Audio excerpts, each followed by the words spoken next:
నమస్తే, welcome to DD9 news. నేను కవిత. తెలంగాణ రాష్ట్రంలో కాంగ్రెస్ ప్రభుత్వం వచ్చి 2 సంవత్సరాలు పూర్తవుతుంది. అయితే ప్రభుత్వంలోకి రాకముందు 6 పథకాలను అయితే మేము అమలు చేస్తామని చెప్పారు. ఇప్పుడు ప్రభుత్వం వచ్చి కూడా కాంగ్రెస్ ప్రభుత్వం వచ్చి దగ్గర 2 సంవత్సరాలు అయితే పూర్తి చేసుకుంది. ఈ 6 గ్యారెంటీలు అమలవుతున్నాయా లేదా, ఈ 6 గ్యారెంటీల గురించి మనం ఒకసారి చర్చించే ప్రయత్నం చేద్దాం. నమస్తే సన్నీ. ఇప్పుడు మనం చూస్తున్నాం కాంగ్రెస్ గ్యారెంటీ కార్డు అనేది ఇక్కడ మనం చూస్తున్నాం అనమాట.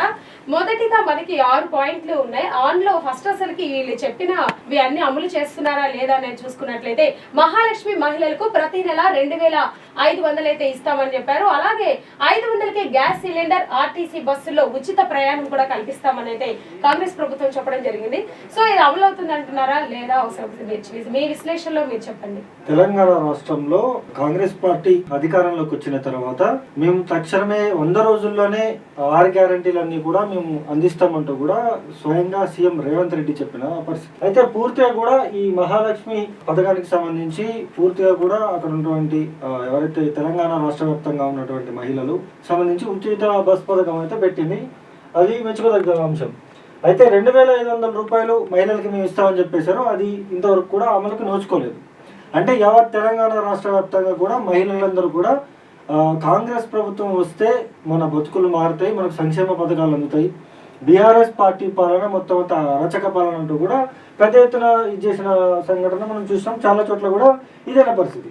అయితే పూర్తిగా కూడా ఈ 500 రూపాయలు ఇస్తాం, లేకపోతే 2500 రూపాయలు ఇస్తామంటూ కూడా చెప్పిన పరిస్థితి ఉంది. కానీ ఎక్కడ కూడా అమలుకి నోచుకోలేదు. దాదాపు 18 నెలల కాలం పూర్తవుతుంది కాంగ్రెస్ పార్టీ అధికారంలోకి వచ్చి పూర్తవుతున్న నేపథ్యంలోనే అసలు పూర్తిగా కూడా సంక్షేమ పథకాలు ఏవి కూడా అందట్లేదు. పూర్తిగా కూడా కార్యకర్తలకు అందించుకుంటున్నారు అంటూ అనేక విమర్శలు.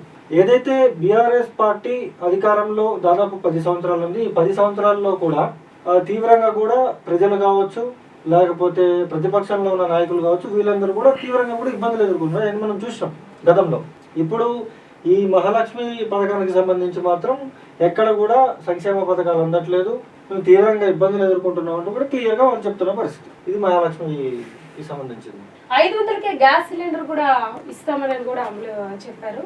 500 రూపాయలకి గ్యాస్ సిలిండర్ ఇస్తామంటున్నారు. అది కూడా అందుతుంది. అంటే పూర్తి స్థాయిలో కూడా అది రాష్ట్ర ప్రభుత్వానికి సంబంధించింది కాదు, కేంద్ర ప్రభుత్వానికి సంబంధించింది కాబట్టి కేంద్ర ప్రభుత్వం ఇస్తుంది.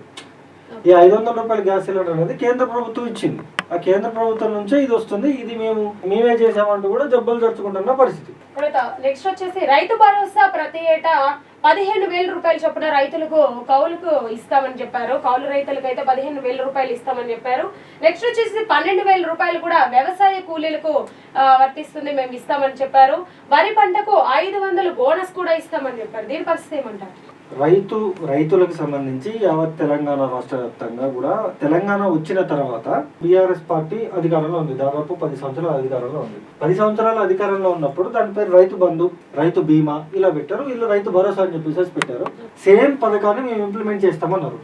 దాదాపు 18 నెలల కాలం పూర్తవుతుంది.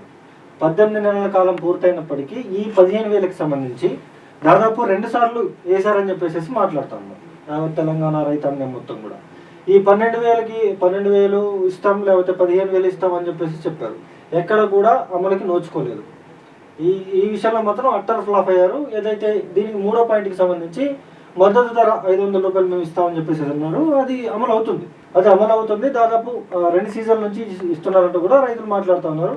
మనం గ్రౌండ్ రిపోర్టింగ్కి వెళ్ళినప్పుడు కూడా చూసినాం. అది రైతులకు సంబంధించి. థర్డ్ వచ్చేసి గృహజ్యోతి అని చెప్తున్నారు. ప్రతి కుటుంబానికి కూడా 2,000 యూనిట్లు ఉచిత విద్యుత్తును కూడా కల్పిస్తామని చెప్పారు. అంటే మూడో గ్యారంటీకి సంబంధించి ఇది కూడా దాదాపు 50% ఏమో కేంద్ర ప్రభుత్వానికి సంబంధించి, 50% ఏమో రాష్ట్ర ప్రభుత్వానికి సంబంధించి. గృహజ్యోతికి సంబంధించి 200 యూనిట్లు మేము ఇస్తామని చెప్పేసి కాంగ్రెస్ ప్రభుత్వం చెప్పింది. కేంద్రంలో ఉన్న బీజేపీ ప్రభుత్వం కూడా చెప్పింది. బీజేపీ ప్రభుత్వం ఇస్తుందా లేకపోతే కాంగ్రెస్ ప్రభుత్వం ఇస్తుందా అనేది పూర్తి స్థాయిలో కూడా ఒక కన్ఫ్యూజన్ వాతావరణం నెలకొంది. పూర్తిగా కూడా ఇదైతే అమలు అయితే అవుతుంది పూర్తి స్థాయిలో. 200 యూనిట్లకి సంబంధించి తెలంగాణ రాష్ట్ర వ్యాప్తంగా కూడా అక్కడక్కడ ఇబ్బంది అవుతుంది తప్పించి 18 నెలల కాలం పూర్తి అయ్యే లోపలికి ఇది ఒక్కడైతే పర్ఫెక్ట్ గా చేశారు. ఇక్కడ 4వ పథకం కింద మనకి ఇక్కడ చూస్తున్నాం ఇందిరమ్మ ఇల్లు లేని వారికి ఇంటి స్థలం అని, అదిగాక 5 లక్షలు అదనంగా కూడా ఉద్యమకారులకు 250 చదరపు ఇంటి స్థలం కూడా ఇస్తామని కూడా చెప్పారు. సో ఈ 4వ పథకం గురించి మీరేమంటారు? అంటే పూర్తి స్థాయిలో కూడా తెలంగాణ రాష్ట్ర ప్రభుత్వం ఏదైతే కాంగ్రెస్ ప్రభుత్వం ఉందో కాంగ్రెస్ ప్రభుత్వానికి సంబంధించి ఇందిరమ్మ ఇల్లుల విషయంలో అసలు ఎన్ని అవకతవకలు జరుగుతున్నాయి, ఏం జరుగుతుందని మొత్తం చూస్తున్నాము. ఎక్కడికక్కడ కాంగ్రెస్ పార్టీ కార్యకర్తలకు ఇచ్చేసుకుంటున్నారు, లేకపోతే మొన్న రీసెంట్గా ములుగులో ఒక వ్యక్తి సూసైడ్ చేసుకున్న పరిస్థితి ఉంది. ఎక్కడికక్కడ కాంగ్రెస్ పార్టీ కార్యకర్తలే సీరియస్ అవుతున్నారు.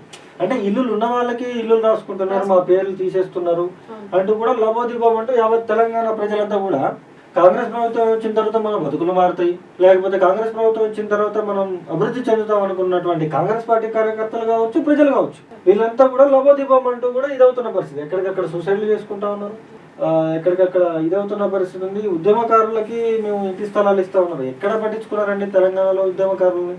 ఎక్కడ పట్టించుకోలేదు. కనీసం ఉద్యమకారులను దగ్గర తీసిన దాఖలాలు కూడా లేవు తెలంగాణ రాష్ట్రంలో. కాంగ్రెస్ ప్రభుత్వం అలానే చేసింది, గతంలో ఉన్న బీఆర్ఎస్ ప్రభుత్వం కూడా అలానే చేసింది. ఇప్పటి వరకు ఉద్యమకారుల్ని ఇప్పటి వరకు ఏ ప్రభుత్వం కూడా పట్టించుకోలేదు. అది మాత్రం క్లియర్ పిక్చర్. అది 5వ పథకం కింద యువ వికాసం అని చెప్తున్నారు. విద్యార్థులకు 5 లక్షలు విద్యా భరోసా కార్డు అని చెప్తున్నారు. ప్రతి మండలాల్లో తెలంగాణ ఇంటర్నేషనల్ స్కూల్స్ కూడా ఏర్పాటు చేస్తామని మనకి 5వ పథకంలో చెప్పడం జరిగింది. దీని గురించి ఎంతవరకు అమలైందంటారు? అంటే పూర్తి స్థాయిలో కూడా తెలంగాణ రాష్ట్ర వ్యాప్తంగా కూడా రాజీవ్ యువ వికాసం అని చెప్పేసి అంటున్నారు. ఇది అసలు అమలుకు నోచుకోలేదు. అసలు దీని గురించి పట్టించుకున్న దాఖలాలు లేవు.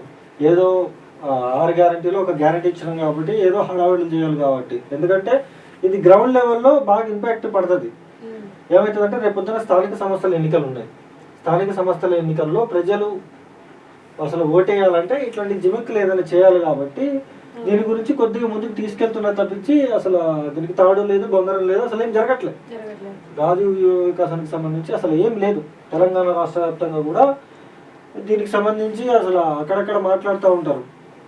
6 గ్యారెంటీలు మేము ఇచ్చేసినాం, లేకపోతే ఇంకొకటి చేసినాం అని చెప్పేసి అక్కడ ఉన్నటువంటి మంత్రులు కావచ్చు, తెలంగాణ రాష్ట్ర వ్యాప్తంగా ఉన్నటువంటి మంత్రులు.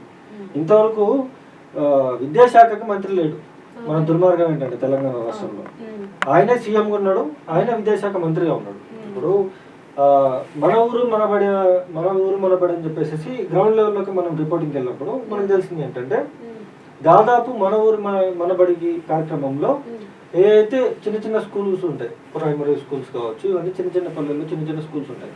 ఈ స్కూల్స్కి సంబంధించి ఎవరైతే అక్కడ ఉన్నటువంటి చిన్న చిన్న కాంట్రాక్టర్లు ఏం చేస్తారంటే ఆ స్కూల్ని బిల్డింగ్ బాగు చేయడానికి బోర్డ్స్ కావచ్చు, లేకపోతే పై కప్పులు కావచ్చు, లేకపోతే సీలింగ్ కావచ్చు, ఇట్లాంటి చిన్న చిన్న వర్కులు జరుగుతాయి. దానికి సంబంధించి ఇంతవరకు బిల్లు లేదు. ధర్నా చౌక్లో మన ధర్నా చౌక్ దద్దరిల్లేటట్టు దీనికి సంబంధించిన కాంట్రాక్టర్లందరూ కూడా లబోదీపం అంటా ఉన్నారు. ఎక్కడికక్కడ కూడా బిల్లులు పడట్లేదు, ఇది అవ్వట్లేదు అంటూ కూడా వాళ్ళు చెప్తున్న పరిస్థితి. ఇది మాత్రం పూర్తిగా కూడా ఫెయిల్ అయిందని చెప్పుకోవచ్చు మనం. ఇక 6వ పథకం కింద మనకి చివరి పథకం చేయూత అని చెప్పారు. 4,000 నెలవారీ పింఛన్ ఇస్తాము వృద్ధులకి అని చెప్పారు. 10 లక్షలు రాజీవ్ ఆరోగ్యశ్రీ బీమా కూడా కల్పిస్తామని కూడా చెప్పడం జరిగింది. సో ఇదే మాత్రం అమలు అవుతుందంటారా, జరుగుతుందంటారా? అంటే పూర్తి స్థాయిలో కూడా తెలంగాణ రాష్ట్ర వ్యాప్తంగా ఉన్నటువంటి ఎవరైతే వృద్ధులు ఉంటారో వాళ్ళందరూ కూడా, వృద్ధులు కావచ్చు, లేకపోతే భర్తను కోల్పోయిన వాళ్ళు కావచ్చు, వీళ్ళంతా కూడా గత ప్రభుత్వం 2,500 అలా ఇచ్చింది కాబట్టి మనం కాంగ్రెస్ ఓటేసుకుంటే మనకు 4,000 వస్తుందని చెప్పేసి ఓటేసుకున్నారు. దాదాపు ఒక 6 నెలల వరకు కూడా ఆ 2,500 కూడా పడలేదు. అంటే 2,500 గత ప్రభుత్వం ఇచ్చిన హామీ 2,500 అయ్యే పడలేదు. ఈ 4,000 వరకు అసలు దిక్కులేదు. అంటే పూర్తి స్థాయిలో కూడా వృద్ధులు అయితే మండిపడుతున్న పరిస్థితి. గ్రామాలలో ఓటు అడగడానికి పోతే రేపు పొద్దున్న స్థానిక సంస్థల్లో అసలు ఏం జరుగుతుందని చూడాలి. అంటే మేము ఓటేసుకున్నాం, ఓటు ఎందుకు వేసుకున్నాం కాంగ్రెస్కి, మాకు సంక్షేమ పథకాలు అందుతాయని చెప్పేసి మేము ఓటేసినాం. అంటే ఇందులో ప్రజల తప్పు కూడా ఉందండి. ప్రజల తప్పు కూడా ఏంటంటే 500 రూపాయలకి 1000 రూపాయలకి కక్కుర్తుపడి ఇట్లాంటి పార్టీలకు ఓటేసుకుంటే ఇలాంటి పరిస్థితి వస్తుంది. ఈ సంక్షేమ పథకాలన్నీ కేవలం పేపర్కి మాత్రమే పరిమితమైనవి. ఇట్లాంటి మనం స్టోరీలు చేసుకోవడానికి ఇట్లా మన కవర్ పేజ్కే పరిమితమైంది తప్పించి ఇంతవరకు కూడా అమలుకి నోచుకోలేదు. మీ ఇంట్లో కూడా వృద్ధులు ఉంటారు కదా, మీకు తెలిసిన వాళ్ళు, మీ బంధుమిత్రులు ఎవరు ఉంటారు కదా, వాళ్ళకి అందిందేమో మీరు ఒకసారి ఫోన్ చేసి అడగండి, వాళ్ళు చెప్తారు. అంటే యావత్ తెలంగాణ రాష్ట్ర వ్యాప్తంగా కూడా ఈ 6 గ్యారంటీల్లో ఏది కూడా సక్రమంగా అమలు కాలేదని మనకు క్లియర్గా అర్థమవుతా ఉంది.